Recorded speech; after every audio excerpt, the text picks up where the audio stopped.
ჩვენ დავბრუნდით პირდაპირ ეთერში ფოტოები ავღანეთიდან საჯარო ბიბლიოთეკას დღეს ავღანეთის თემაზე შექმნილი ფოტოების საჯარო ბიბლიოთეკაში ავღანეთის თემაზე შექმნილი ფოტოების გამოფენა გაიხსნა.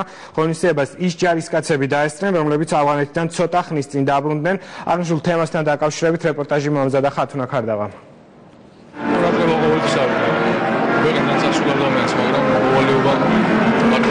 ჯემალ წითაძე ავღანეთიდან ერთი თვის წინ დაბრუნდა. ის ქართულ ჯარისკაცებთან ერთად იბრძოდა, რომლებიც რამდენიმე კვირის წინ დაიღუპნენ. ეს ფოტოები მომედად ვიდრე მახსენებს ძიმე დღეებს უფრო მის სიამაყეს იმისა რომ ევა ქართული ჯარისკაცი და მემსახურებს საქართველოს. ავღანეთის თემაზე შექმნილ ფოტოგამოფენას დღეს ავღანეთიდან საქართველოში როტაციის შემდეგ დაბრუნებული ჯარისკაცები დაესწრნენ. ყოველთვის ვეკონტაქტებოდი, იყო დღეები, როცა ვერ მეკონტაქტებოდა, მაგრამ უფრო ხშირად სულ კონტაქტი ჰქონდა. არაფერს არ ამბობდა, ყველაფერი კარგად არის, შუდება არის. თავის სამსახურზე არაფერს არ ამბობდა.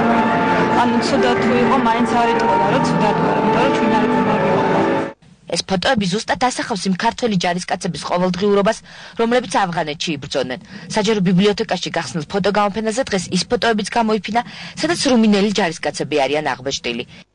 გევანდელი ღონისძიება პირველ რიგში უნდა აღნიშნო, რომ ეს არის უმნიშვნელოვანესი იმ თვალსაზრისით, რომ რაც შეიძლება მეტმა საქართველოს მოქალაქემ გაიგოს თუ რა დიდ მისიას ასრულებენ ავღანეთში ჩვენი ბიჭები, ჩვენი მებრძოლები, ჩვენი ოფიცრები, ჩვენი ჯარისკაცები. ავღანეთში ქართველი ჯარისკაცების მონაწილეობა კიდევ ერთხელ მიუთითებს, რომ საქართველოს სწორ გზაზე დგას. ახლოს არის ის დრო, როცა საქართველო ნატოში გაწევრიანდება. ამის გაცნობიერება ჯარისკაცებს დაეხმარება იმ სირთული დაძლევაში, რომელიც ავღანეთში ბრძოლას ახლავს თან. ჯარისკაცები ომის დეტალებზე არ საუბრობენ, თუმცა ამბობენ, რომ საჭიროების შემთხვევაში ავღანეთში საბრძოლველად კვლავ მზად არიან. გამოფენა ნატოს კვირეულის ფარგლებში გაიხსნა. კვირეული 10 ივნისს ნატოს ახალგაზრდული სამიტით დაიხურება. ავღანურ რეალობაზე უფრო ვცვად ჩემი კოლეგა ხათუნა ქარდავა პირდაპირ ეთერში საუბრებს. ხათუნა, საღამშვიდობის, რა ხდება ამ დროისთვის გამოფენაზე და როგორც ვიცი, შენთან ერთად სტუმარიც იმყოფება, რომელიც უფრო ვცვად ისაუბრებს. კი, ირაკლი, ჩემთან ერთად სტუმარიც იმყოფება. ეს არის ნატოსა და ევროკავშირის შესახებ საინფორმაციო ცენტრის ხელმძღვანელი ქაბატონი ელენე გოცაძე. მე ახლა მას რამდენიმე კითხვით მიმართავ. ქაბატონი ელენე, ეს გამოფენა დღეს გაიხსნა. თუ შეიძლება გითხარით, რა მნიშვნელობა აქვს ამ გამოფენას ჩვენთვის ქართველებს? დიდი მადლობა. ნატოს კვირეული გაიხსნა გუშინ და ეს გამოფენაც კვირეულის ფარგლებში ტარდება. ჩვენ გადავწყვეტეთ გაგვეკეთებინა ფოტო გამოფენა ჩვენი სამხედრო ძალების მონაწილეობის შესახებ ავღანეთის მისიაში. რუმინეთის საელჩოსთან ერთად, რომელიც ნატოს საკონტაქტო საელჩოს წარმოადგენს, გავაკეთეთ გამოფენა და გვაქვს წარმოდგენილი როგორც საქართველოს, ასევე რუმინეთის შეიარაღებული ძალების მონაწილეობის ამსახველი სურათები. თვითონ ეს სურათები არის მოწოდებული ავღანეთიდან ჩვენი სამხედრო მოსამსახურეების მიერ და მე ვფიქრობ, რომ სწორედ ნატოს კვირეული არის ის ღონისძიება, სადაც ჩვენ უნდა ვილაპარაკოთ და რაც შეიძლება მეტი ვისაუბროთ ჩვენი სამხედრო მოსამსახურეების წვლილზე ნატოში ინტეგრაციის გზაზე. ქაბატონი ელენე, ჯარისკაცები ჩვენთან ჯარისკაცებმა არ ისაუბრეს კონკრეტულად იმ სირთულეზე, რაც ომში, რასაც ახლავს ომში ყოფნა და თქვენ თუ გაქვთ მათგან მოსმენილი ისტორიები, რას ყვებიან ეს ჯარისკაცები და როგორი განწყობით იყვნენ დღეს ამ ფოტოგამოფენას? ეს არის ნამდვილი ომი და ისინი ყვებიან ყველაფერი იმას, რაც ომს უკავშირდება. ისინი რომ მიდიან ავღანეთში, მათი ციანაზე მიდიან და რამდენად რთულ ოპერაციებში მონაწილეობის მიღება უწევთ მათ.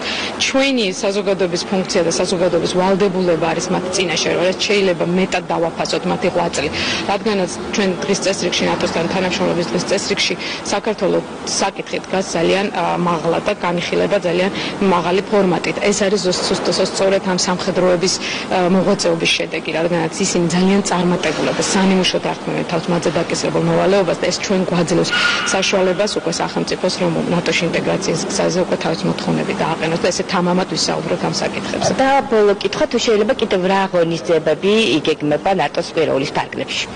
ნატოს კვირეულის ფარგლებში ჩვენ ხვალიდან გავდივართ რეგიონებში, გავდივართ ქუთაისში, ზუგდიდში, ბათუმში, ხვალ გვექნება ღონისძიება ფოთში, სადაც შინაგან საქმეთა სამინისტროს წარმომადგენლებთან ერთად დავათვალიერებთ სანაპირო დაცვის კატარღად ჩატარდება იქ საჩვენებელი წვრთნა.